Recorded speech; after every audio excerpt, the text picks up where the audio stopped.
Hola, ¿qué tal? Muy buenas tardes. Nos encontramos en Top GDL, en la hermosa ciudad de Guadalajara, Centro de Ortopedia y Medicina del Deporte, en el Hospital Puerta de Hierro, con el doctor José Alberto Reyes Pedrosa y la doctora Sandra Archundia Nájera. El día de hoy vamos a hablar sobre un tema muy interesante, que es el hombro de lanzador, un tema bastante complejo por las diferentes patologías que presentan estos pacientes, por la dificultad en su manejo y a la vez es interesante porque hay que familiarizarnos con diferentes términos que se manejan.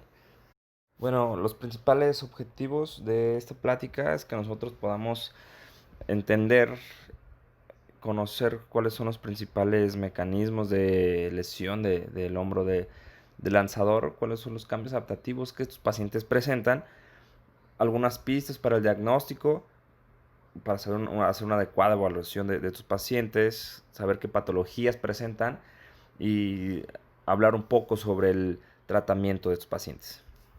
El realizar el gesto de lanzamiento requiere de grandes energías y fuerzas que se generan a nivel del hombro, tanto los tejidos blandos como en el tejido óseo.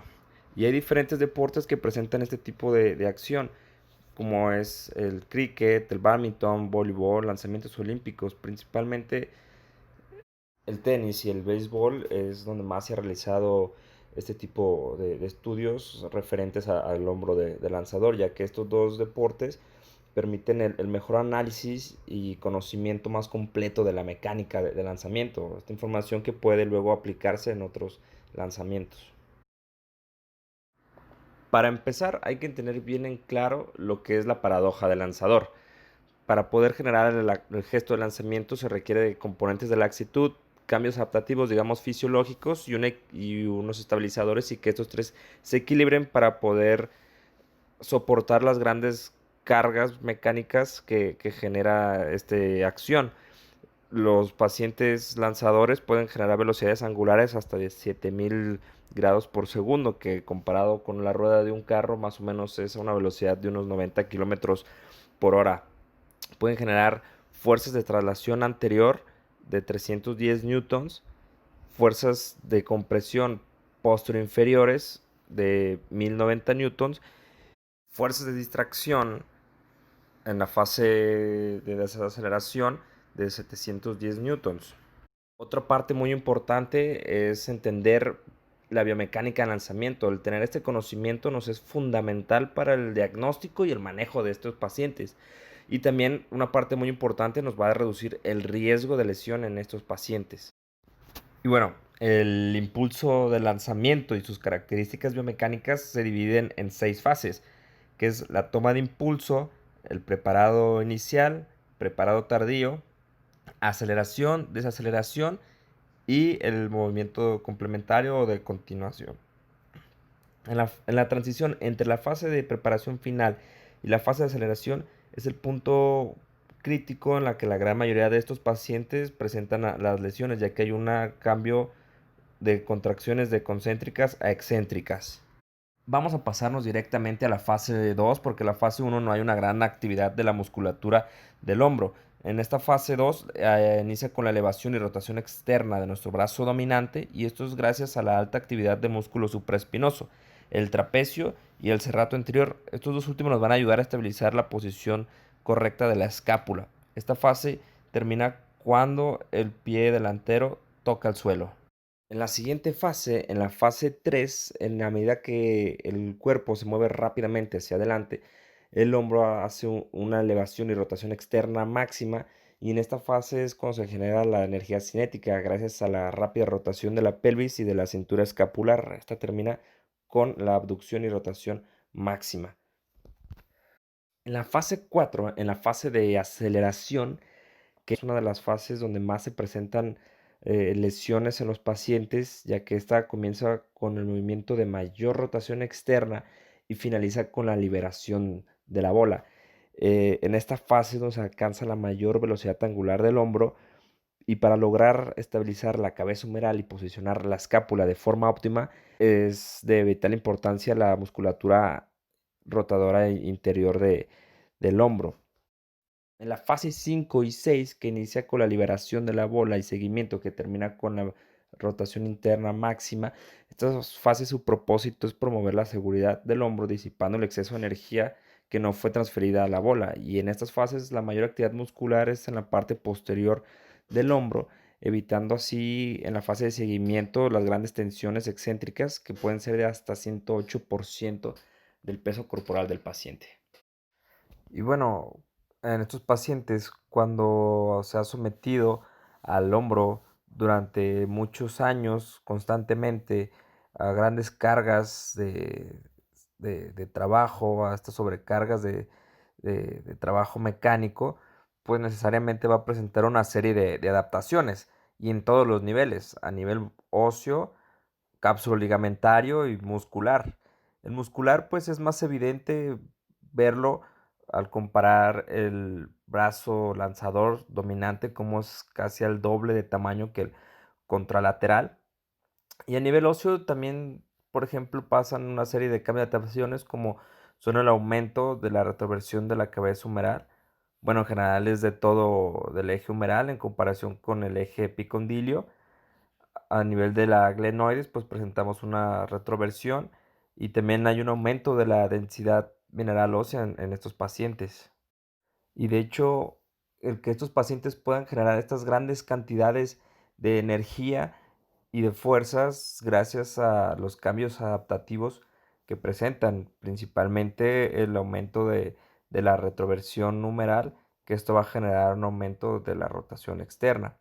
A nivel de la escápula, también en la articulación escapulotorácica hay diferentes fenómenos que ocurren, así como en la columna, que estos van encaminados a tener una ventaja mecánica, ayudar a mejorar el- la mecánica de lanzamiento. Y estos pacientes, como pueden ver en la imagen inferior izquierda, pues tienen un aumento de la rotación externa en comparación con el paciente normal, pero también tiene una limitación de la rotación interna. Pero estos pacientes, a pesar de que hay alteraciones o cambios, siguen teniendo más o menos los 180 grados que en promedio hay de rotación. Y bueno, así como es tan importante el conocer los cambios adaptativos que nos van a ayudar a comprender mejor esta patología, pues también es muy importante el conocer y entender la cadena cinética, ya que muchas de las patologías que van a presentar nuestros pacientes, posiblemente su origen es en otro segmento que no es el hombro, ya que para generar este equilibrio y movimiento y que estas grandes cargas mecánicas se requiere de un equilibrio desde la extremidad inferior hasta la extremidad superior. Y esto es así, ya que el cuerpo a la hora de hacer el lanzamiento se comporta como un péndulo compuesto, que este va generando velocidades angulares en cada segmento y se van sumando respecto al pasado, generando un gran aumento de la velocidad en comparación con un péndulo simple. Bueno, pasando un poco a la fisiopatología, pues dos grandes cirujanos nos explican el posible origen de las patologías de estos pacientes, como es el doctor Andreus y el doctor Burkhardt, que nos hablan sobre el pensamiento interno y de alteraciones en la rotación interna y alteraciones en la escapulotorácica. Y bueno, el doctor Andrews nos habla sobre el origen del pensamiento interno, que nos menciona que ante movimientos repetitivos de abducción y rotación externa, en algún punto va a presentar una fatiga de los estabilizadores dinámicos, que esto a su vez nos va a generar un aumento del estrés en la parte anterior de la cápsula, en el ligamento glenohumeral inferior, generando una laxitud de la cápsula anterior, que esto sí en algún punto nos va a hacer más efectivo el lanzamiento, pero va a generar que haya una reducción de la traslación posterior e inferior de la cabeza humeral, que esto nos va a condicionar un pinzamiento interno que a la vez nos va a aumentar el contacto de la superficie articular del manguito rotador y de la superficie posterior superior de la glenoides.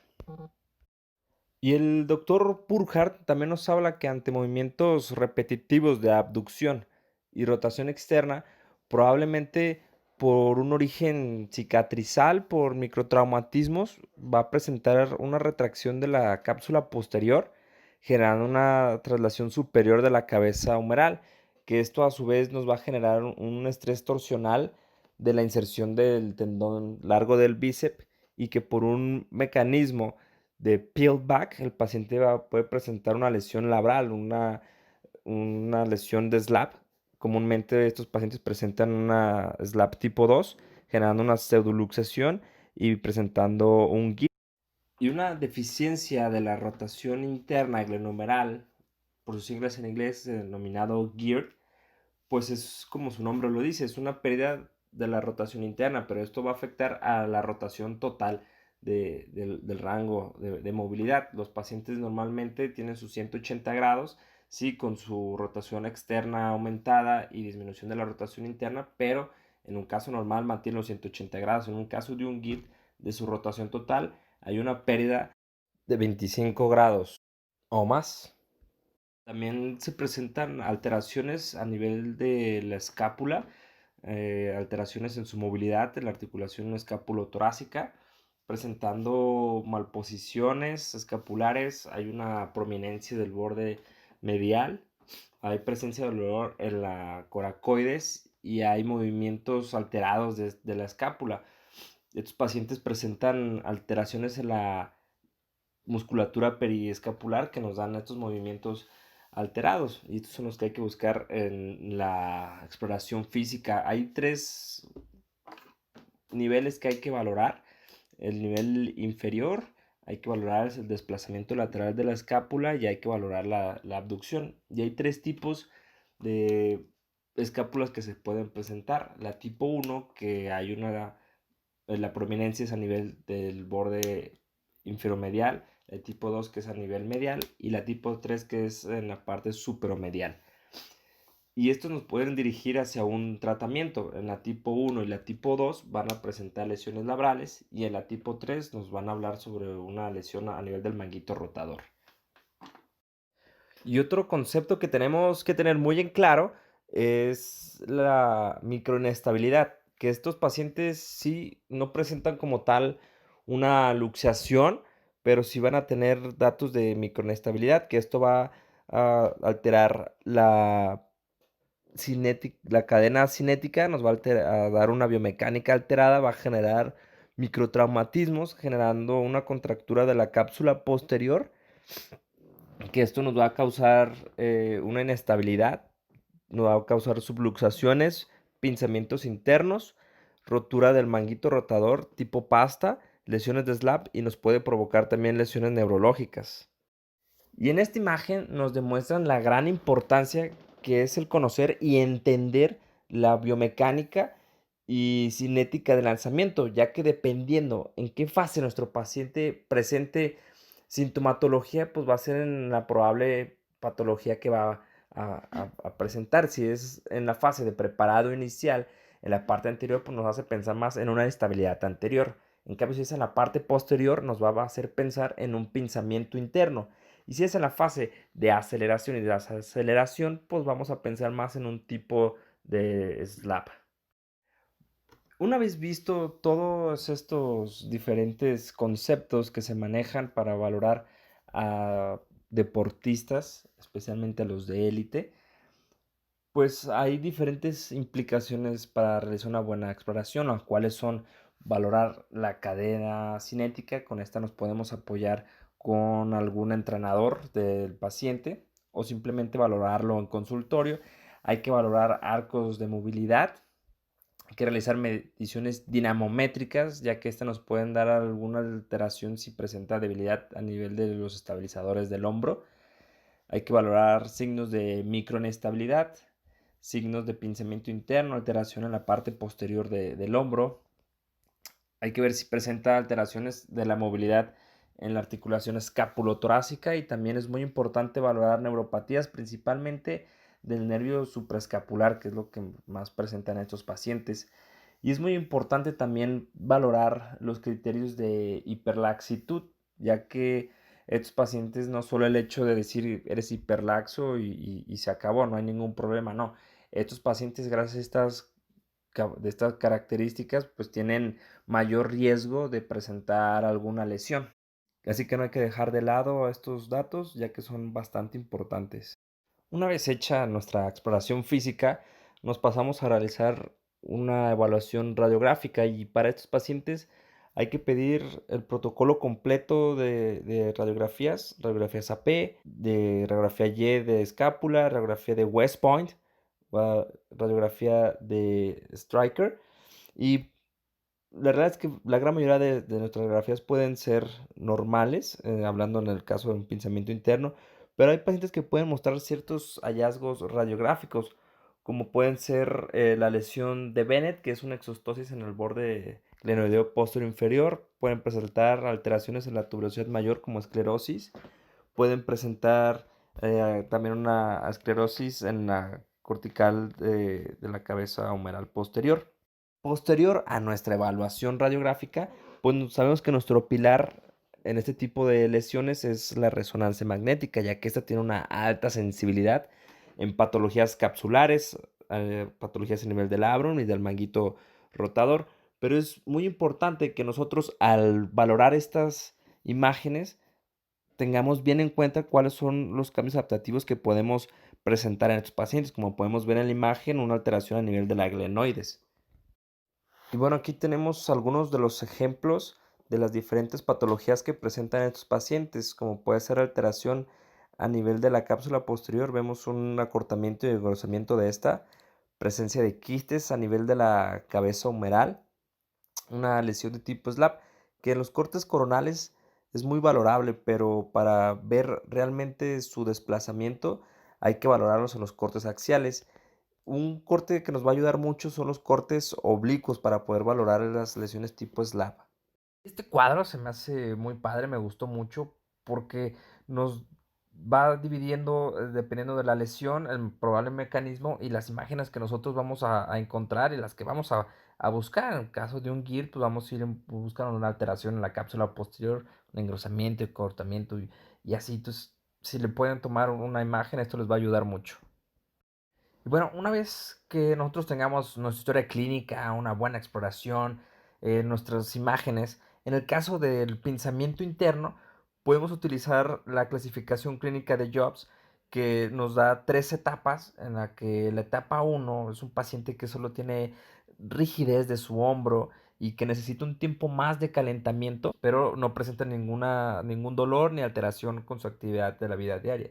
En la etapa 2, la intermedia, ya va a tener un dolor localizado en la parte posterior, en la fase de preparación final, pero no va a tener dolor al realizar su actividad diaria.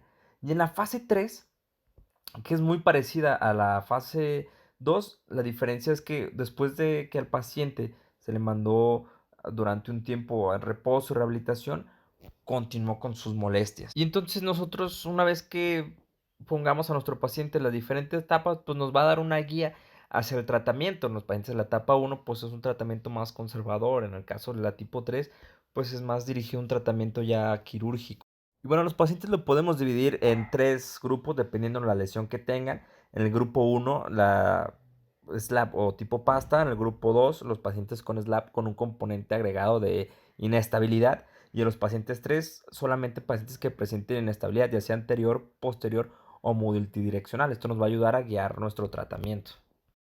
El que nosotros dividamos a nuestros pacientes en estos tres grupos nos ayuda a encaminar el tratamiento de estos. Es cierto que la gran mayoría de estos pacientes deportistas van a tener una mejor respuesta al tratamiento conservador, pero a aquellos a los que no presenten una mejoría, entonces se les planteará más un tratamiento quirúrgico. En el caso del grupo uno, por su tipo de lesiones, se realiza más solamente un desbridamiento de sus lesiones.